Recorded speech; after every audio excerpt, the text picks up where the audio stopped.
হাদিসের আলো। সন্ধ্যা এই দোয়াটি যদি 11 বার করে পড়তে পারেন তাহলে খুব অল্প সময়ে চাকরির ব্যবস্থা হয়ে যাবে ইনশাআল্লাহ। যারা দীর্ঘদিন ধরে চেষ্টা করছেন কিন্তু চাকরির ব্যবস্থা হচ্ছে না, আবু হুরায়রা রাদিয়াল্লাহু তাআলা আনহু থেকে বর্ণিত মুসলিমের বর্ণনা হাদিসটি এসেছে, হাদিসের মধ্যে এই দোয়াটি ব্যর্থতার দোয়া নামে এসেছে। অর্থাৎ ব্যর্থ সময়ে আপনি যদি এই দোয়াটি বেশি বেশি করে পড়তে পারেন আল্লাহ তাআলা খুব অল্প সময়ে আপনাকে সফলতার পথ দেখাবেন, সফলতার মুখ দেখাবেন ইনশাআল্লাহুল আজিজ। শুধু তাই নয়, আমি যদি লম্বাভাবে আরো খুব সুন্দরভাবে বলি, আবু হুরায়রা রাদিয়াল্লাহু তাআলা আনহু বলেন রাসূলুল্লাহ বলেছেন শক্তিশালী মুমিন আল্লাহর কাছে দুর্বল মুমিনের চেয়ে বেশি প্রিয়, বেশি ভালো।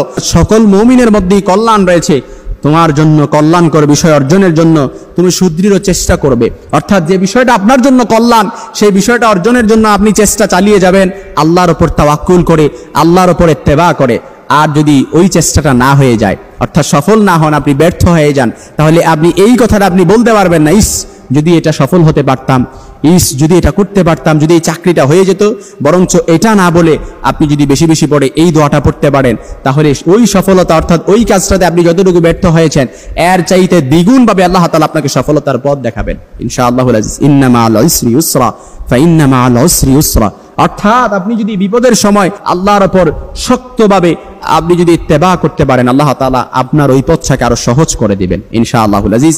দোয়াটি এসেছে হাদিসে, রাসূল সাল্লাল্লাহু আলাইহি ওয়াসাল্লাম খুব সুন্দরভাবে বলেছেন কাদারুল্লাহি ওয়া মা শাআ ফাআলা। এই দোয়াটি আপনি আল্লাহর কাছে বলবেন বেশি বেশি করে, কাদারুল্লাহি ওয়া মা শাআ ফাআলা, কাদারুল্লাহি ওয়া মা শাআ ফাআলা। কোন মুমিন যদি সকাল এবং সন্ধ্যায় 11 বার করে এই দোয়াটি পড়ে আর মনে মনে যেটা আছে ওই কল্যাণের জন্য আল্লাহর কাছে দোয়া করে আল্লাহ তাআলা সহজ করে দিবে। আপনি আল্লাহর কাছে বলছেন আয় আল্লাহ, আল্লাহ নির্ধারণ এবং আল্লাহ যা ইচ্ছা তাই করতে পারে, এটা বেশি বেশি করে আল্লাহর কাছে বলবেন।